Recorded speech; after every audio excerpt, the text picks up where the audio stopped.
अगला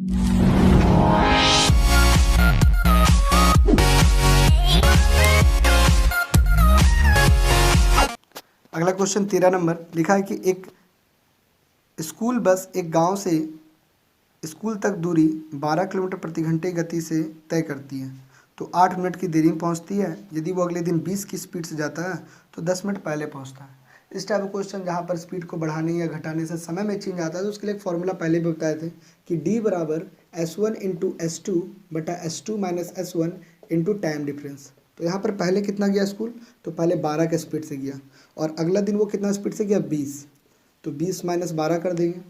पहला दिन वो लेट हो रहा था 8 मिनट, और आज जो है वो अगला दिन स्पीड गया तो 10 मिनट पहले पहुंचा, यानी दोनों में जो डिफरेंस हो जाएगा वो हो जाएगा 8 और 10, यानी टोटल हो गया 18 मिनट का, यानी 18 मिनट हो गया टाइम। अब ये सब किलोमीटर प्रति घंटा है, तो इसको भी घंटा बदलने के लिए 60 से डिवाइड कर देंगे, तो ये हो जाएगा कितना, तो यहाँ पर हो जाएगा 12, इससे काट देंगे ये 3 बार में, ये 3 कट जाएगा 6 बार में, तो 12 गुना 6, और यहाँ पर घटने से हो जाएगा 8। अब इसको काट देंगे 3 बार में, और ये कट जाएगा 2, और ये हो जाएगा 3, यानी आ जाएगा 3 तिहाई 9, यानी कितना दोनों के बीच में दूरी है 9 किलोमीटर का, ये इसका आंसर हो जाएगा। इसके बाद 14 नंबर क्वेश्चन लिखा है कि एक स्टेशनों पर रुकने के समय को सम्मिलित करने पर किसी रेलगाड़ी की चाल 28 किलोमीटर प्रति घंटा, जबकि स्टेशनों पर रुकने को समय को हटा दे तो उसकी औसत चल हो जाएगी 42 किलोमीटर प्रति घंटा। तो पूछ रहा है कितने समय प्रति घंटा औसतन वो रेलगाड़ी रुकती है, एवं मैंने बिना रुके अगर वो जाता है तो उसकी स्पीड ज़्यादा है 42, और रुक के जाए तो उसका स्पीड घट जाएगा, तो कितना हो जाएगा 28।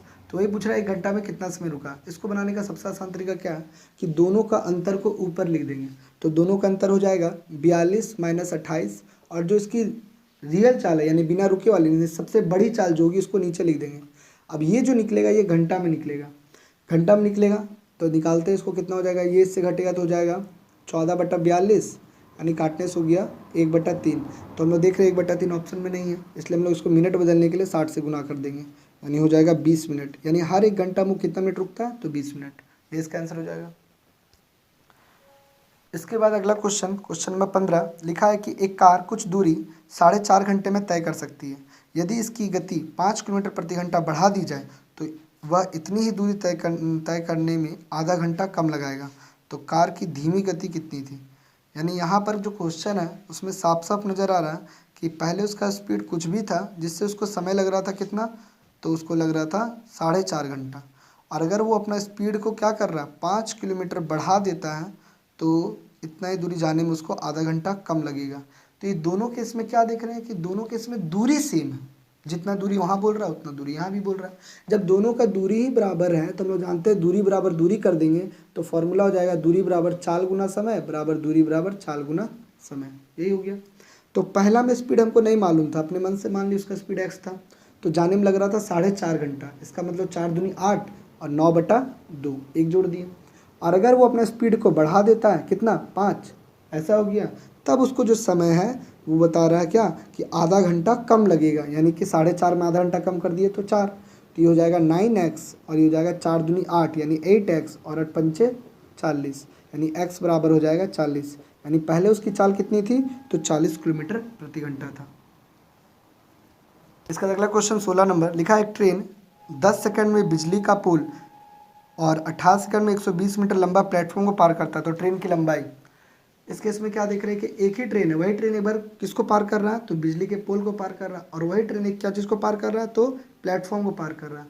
यानी दोनों केस में जो बराबर होगा वो होगा इसकी स्पीड, यानी जितना स्पीड से ये ट्रेन एक खंभा को पार करेगा उतना स्पीड से ये एक प्लेटफॉर्म को पार करेगा।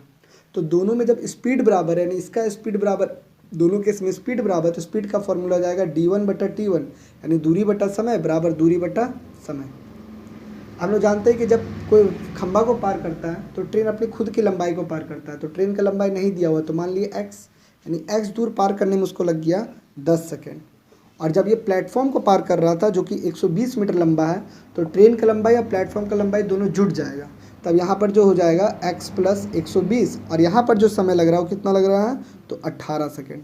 बस इसको सॉल्व कर देंगे तो यहाँ कट गया ये 5 बार में, ये हो गया 9 बार में, तो 9x बराबर 5x और 12 पंचे 60 यानी 600, 4x बराबर 600, तो x बराबर हो जाएगा 150, यानी ट्रेन कितना लंबा था तो 150 मीटर लंबा ट्रेन था। अगला क्वेश्चन, क्वेश्चन नंबर 17 लिखा है कि बराबर लंबाई की दो ट्रेन क्रमशः 46 किलोमीटर प्रति घंटा और 36 किलोमीटर प्रति घंटे पर समान दिशा में समांतर पटरी पर चल रहे हैं, यानी दोनों एक ही ओर चल रहा है। पहला का स्पीड 46 है, दूसरा का 36 है। पूरा तेज वाली ट्रेन 36 सेकंड में धीमी वाली को पास कर जाती है, यानी दो ट्रेन है कुछ इस प्रकार का। तेज वाला पीछे था जिसका स्पीड था 46 किलोमीटर पर आवर, और ये जो था आगे था स्लो वाला जिसकी स्पीड थी 36 किलोमीटर पर आवर। तो यहाँ पर क्या बताया जा रहा है कि ये जो है इसको पार करने में लगा दिया कितना, 36 सेकंड। तो बोल रहा है और प्रत्येक की लंबाई बराबर भी बताई गई थी, यानी जितना लंबाई ये, अगर ये x है तो ये भी x है। तो बोल रहा है बताइए ट्रेन की लंबाई कितनी थी। तो हम लोग जानते हैं कि दूरी जो होता है चाहे वो सेम साइड पास करे या अपोजिट, दूरी हमेशा जुड़ता है, यानी x और x यानी टोटल दूरी हो गया 2x। और सेम साइड होने पर ट्रेन की चाल घट जाती है क्योंकि सेम साइड स्पीड कम नज़र आएगा। तो स्पीड हो जाएगा 46 में 36 घटेगा तो होगा 10। अब इसको मीटर पर सेकंड बदलने के लिए 5/18 से गुना कर देंगे, क्योंकि जो मेरा टाइम है वो सेकंड में दिया हुआ है। कितना सेकंड में पार किया, तो 36 सेकंड में। तो यहाँ से हो गया 50/18। तो दूरी बराबर 2x, यानी दूरी बराबर चाल और गुना में हो जाएगा समय। ये दो बार में कट गया, 50 दूनी 100, ये दो दो भी कट ही जा रहा है, यानी x बराबर हो गया 50 मीटर। यानी पहला ट्रेन भी 50 मीटर का था और दूसरा ट्रेन भी 50 मीटर का था। इसके बाद अगला क्वेश्चन 18 कहता है कि R और S एक दूसरे की तरफ 3 किलोमीटर प्रति घंटा और 4 किलोमीटर प्रति घंटे की गति से सुबह 10 बजे चलना शुरू करते हैं। वे शुरू में 17.5 किलोमीटर की दूरी पर थे, तो वह कितने समय मिलेंगे। यानी शुरू में ये दोनों के बीच में जो दूरी था वो था 17.5 किलोमीटर। एक दूसरे की ओर चल रहा है, यानी एक जो है जो कि स्पीड 3 किलोमीटर प्रति घंटा R, और एक S जो उसका स्पीड जो है 4 किलोमीटर प्रति घंटा। तो बोल रहा कितने समय मिलेंगे। तो हम लोग जानते हैं कि और सुबह 10 बजे का समय था। तो हम जानते हैं एक दूसरे की ओर आने से स्पीड जुटता है, यानी स्पीड जो होगा वो 4 और 3 हो जाएगा 7, और दूरी हो गया 17.5। तो समय बराबर होगा दूरी और बट्टा में हो जाएगा 4। 7 एकम 7, 7 दूनी 14 और 7 पचे 35, यानी 2.5 आवर, यानी 2 घंटा 30 मिनट। तो 10 में 2 घंटा 30 मिनट जोड़ देंगे तो हो जाएगा 12 घंटा 30 मिनट। यही इसका आंसर हो जाएगा PM। इसके बाद अगला क्वेश्चन, क्वेश्चन नंबर 19। एक चोर मारुति कार के साथ 40 किलोमीटर प्रति घंटे की गति से चला जाता है। चोर का पता आधे घंटे के बाद पता चलता है। तो मालिक 50 किलोमीटर प्रति घंटे की गति से दूसरी कार लेकर निकलता है। तो मालिक शुरुआत से चोर को कितने समय में ओवरटेक करेगा। शुरुआत से यहाँ फंसाने के लिए पूछ रहा है। शुरुआत से इसका मतलब चोर का भी काउंट करना है, तभी आंसर आएगा। तो यहाँ पर देख रहे हैं क्या दिया हुआ है कि एक चोर था जो कि 40 का स्पीड से बाइक लेके या मारुति कार लेकर निकला, और आधा घंटा के बाद उस मालिक को पता चला। तो आधा घंटा में ये कहाँ पहुँच जाएगा, तो 40 का स्पीड से आधा घंटा में ये पहुँच जाएगा 20 किलोमीटर। यानी अब चोर यहाँ पर 40 का स्पीड से भाग रहा है। अब क्या होगा, मालिक को यहाँ से पता चला तो मालिक यहाँ से निकलेगा 50 का स्पीड से। तो हम लोग देख रहे हैं सेम साइड से स्पीड घटता है, यानी स्पीड इसको नजर आएगा 10 का, 10 किलोमीटर पर आवर। तो 10 का स्पीड से 20 किलोमीटर कवर करने में समय लगेगा 20/10, यानी हो जाएगा 2 घंटा। 2 घंटा में पकड़ाएगा। अब रहा बात, अगर पूछा जाता कि मालिक को चोर को पकड़ने में कितना समय लगा, तब इसका आंसर होता 2 घंटा। लेकिन यहाँ पर क्या बोल रहा है कि मालिक शुरुआत से चोर को कितने समय में ओवरटेक करेगा। तो शुरुआत से कहने का मतलब हो गया, यानी शुरुआत में जो चोर आधा घंटा भागा था उसको भी काउंट कर लेंगे, तब यहाँ पर समय हो जाएगा 2 घंटा और 30 मिनट और ऐड हो जाएगा, यानी कहीं ना कहीं 2 घंटा 30 मिनट इसका आंसर होगा, जो कि ऑप्शन में दिया हुआ A नंबर में। ठीक है। इसके बाद अगला क्वेश्चन 20 नंबर लिखता है कि दो ट्रेन समान समय पर चलना शुरू करती है, एक A से B की ओर तथा दूसरा B से A की ओर। यदि वे एक दूसरे को पार करने में B और A पर क्रमशः 4 घंटे और 9 घंटे लेती हैं, तो दोनों ट्रेन की गति का अनुपात क्या होगा। यानी कहने का मतलब है कि A और B समान समय पर A से B की ओर, B से A की ओर, यानी एक जा रहा A से B की ओर और एक B से A की ओर, यानी एक इधर और एक इधर जा रहा। कहता है क्रमशः वो एक दूसरे को पार करने के बाद, यानी जब ये कहीं पे मिले होंगे, उसके मिलने के बाद ए को जो है बी तक पहुंचने में लग गया 4 घंटा, जबकि बी को लग गया ए पहुंचने में 9 घंटा। तो कह रहा है इन दोनों के चाल का अनुपात, यानी मान लीजिए इसका स्पीड x था तो इसका y था। इस प्रकार का क्वेश्चन जहाँ पर बोलेगा कि दोनों एक दूसरे की ओर आ रहा और मिलने के बाद ए को लगेगा t1 समय और बी को लगेगा t2 समय। इस केस में एक फॉर्मूला याद करेंगे कि x का चाल बटा में y का चाल और हो जाएगा रूट अंडर पहले t2 बटा t1। तो यहाँ पर हमको x बटा y का अनुपात पूछा, t2 हो गया मेरा 9 और ये हो गया 4, जिससे इसका हो जाएगा 3 और बट्टा में हो जाएगा 2, यानी आंसर हो जाएगा 3:2। ये बहुत अच्छा क्वेश्चन है, फॉर्मूला को याद कर लेना, ये बहुत इंपॉर्टेंट है कि मिलने के बाद इस टाइप का फॉर्मूला यूज़ करते हैं। इसके बाद अगला क्वेश्चन 21 नंबर लिखा, यदि रेलवे ट्रेन की गति अपनी सामान्य गति से 5 किलोमीटर बढ़ा दे तो 300 किलोमीटर की यात्रा 2 घंटे कम में होगा, तो इसकी सामान्य गति क्या होगी। यानी यहाँ पर दोनों ही केस में समय का अंतर है। पहला जितना समय ले रहा था, अगर स्पीड को बढ़ा रहा है तो 2 घंटा कम लग रहा है। यानी अगर वो पहले 300 x का स्पीड से जा रहा था तो इतना समय लग रहा था, और अब वो 300 स्पीड को बढ़ा दिया, कितना, तो x + 5 कर दिया, जिससे इसके मुकाबले इसको 2 घंटा कम लग रहा है। यानी दोनों में अंतर करने से हो गया 2 घंटा। अब यहाँ पर पूछा जा रहा है कि बताइए इसका नॉर्मल चाल, यानी x का मान पूछ रहा है। तो यहाँ बनाने के लिए ऐसे अगर बनाएंगे तो मिडिल टर्म फैक्टर आ जाएगा, बहुत बड़ा बनेगा, इसीलिए इसको ऑप्शन से बनाएंगे। ऑप्शन में क्या दिया हुआ है, 10, 25, 20 और 30। तो कौन सा ऑप्शन लेंगे, तो वैसे ही ऑप्शन लेंगे जिससे 300 कटता हो, तो ये लगभग सबसे कट रहा है।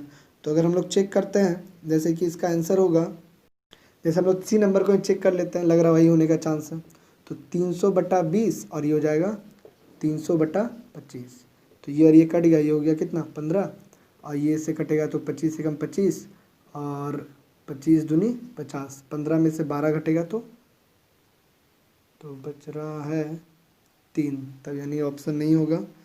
तो और कोई ऑप्शन चेक कर लेते हैं, जैसे कि 25 चेक करते हैं। 25 से अगर 300 को डिवाइड करेंगे तो ये हो जाएगा कितना बार में, 25 से कम 25 और बच गया 5 और 0, 25 दूनी 50, और यहाँ पर अगर 300 और यहाँ पर हो जाएगा 5 बढ़ा देंगे यानी 30, और ये हो जाएगा 10।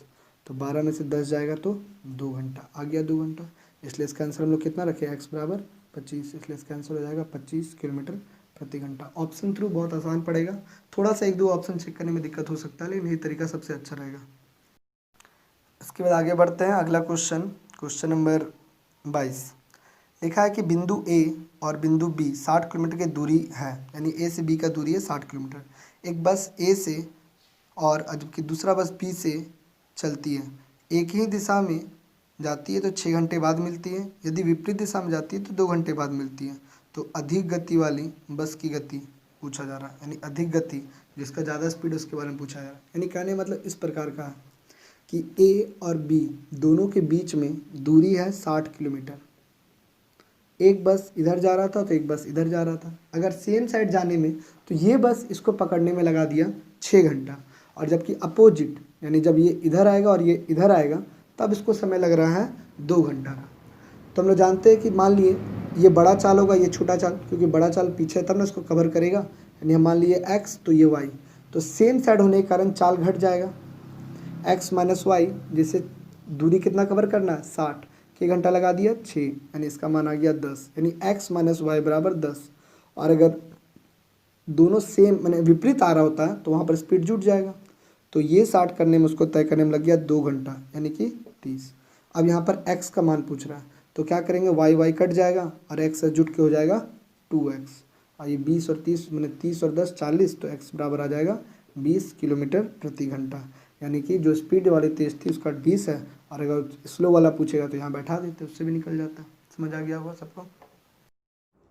इसका अगला क्वेश्चन 23 नंबर लिखता है, समान लंबाई की 2 ट्रेन एक टेलीफोन पोस्ट को पार करने में 10 सेकंड लेती है और एक 15 सेकंड। यदि प्रत्येक ट्रेन की लंबाई 120 मीटर हो तो विपरीत दिशा में यात्रा करते हुए एक दूसरे को पार करने में कितना समय लगेगा। बहुत ईजी क्वेश्चन है, 2 ट्रेन है, दोनों का ही लंबाई 120 मीटर है, ये भी 120 और ये भी 120। कहता है कि एक खंभा को पार करने में ये लगाएगा 10 सेकंड, जबकि ये खंभा को पार करने में लगाएगा 15 सेकंड। तो दोनों का हम लोग स्पीड निकाल लेंगे, क्योंकि ये समय दिया हुआ, इसको समय दिया और ये इसका समय दिया हुआ। तो इसका स्पीड हो जाएगा, जब खंभा को पार करता तो ट्रेन खुद की लंबाई को पार करेगा, यानी 120/10, यानी इस ट्रेन का स्पीड है इतना मीटर पर सेकंड। और इस ट्रेन का अगर बात करें, इसको S1 करते हैं, इसको S2, तो ये 120 पार करने में 15, तो इसकी स्पीड आ जाएगी कितना, तो ये हो जाएगा 8 बार में इतना मीटर पर सेकंड। अब बोल रहा है कि एक दूसरे को पार करने में कितना समय लगाएगा। तो हम लोग जानते हैं कि दूरी चाहे सेम साइड में पार करें चाहे अपोजिट, जुड़ता ही है, तो दूरी हो जाएगा 240, और अपोजिट होने के कारण एक दूसरे को पार करें तो स्पीड जुट जाएगा, तो स्पीड हो जाएगा 20 मीटर पर सेकंड। तो समय बराबर हो जाएगा दूरी बट्टा हो जाएगा चाल, ये कट गया, यानी कि 12 सेकंड, यानी ऑप्शन सी इसका आंसर होगा। समझ आ गया होगा ये भी। इसके बाद अगला क्वेश्चन 24 नंबर लिखता है कि एक हवलदार एक चोर का पीछा करता जो कि उससे 200 मीटर आगे है, यानी यहाँ पर है हवलदार और यहाँ पर है चोर। पीछा कर रहा है तो सेम साइड ही जाएगा, तभी पकड़ाएगा, जो कि 200 मीटर आगे, यानी दोनों के बीच में कितना दूरी है, 200 मीटर। यदि हवलदार और चोर क्रमशः 8 और 7 किलोमीटर प्रति घंटे की दौड़ रहे हैं, पहले इन हवलदार का नाम है, यानी ये 8 है, ऐसे भी ज़्यादा वाला आगे रहेगा, ज़्यादा वाला पीछे रहेगा, और यहाँ पर हो जाएगा इसका स्पीड 7। तो कहता है कि चोर कितने मिनट में पकड़ा जाएगा। तो सेम साइड होने के कारण स्पीड घटेगा, तो 1 किलोमीटर प्रति घंटा, ये हो गया एक सेम साइड होने के कारण। इसको गुना कर देंगे किससे, मीटर पर सेकंड देने के लिए 5/18, यानी स्पीड हो गया 5/18 मीटर पर सेकंड। अब समय पूछ रहा है, समय बराबर यही 200 कवर करने में 5/18 का कितना हो जाएगा समय। तो यहाँ पर देख रहे हैं सेकंड में आ रहा है आंसर, लेकिन मिनट में दिया हुआ। तो हम लोग क्या करेंगे कि सेकंड को मिनट में बदलने के लिए 60 से गुना कर देंगे, सॉरी सेकंड है, सेकंड को मिनट में बदलने के लिए 60 से डिवाइड कर देंगे, तो ये हो जाएगा 0 0 कट गया, ये 3 बार में और ये 4 बार में, यानी कि चढ़ती आई 12 मिनट, ये इसका आंसर हो जाएगा।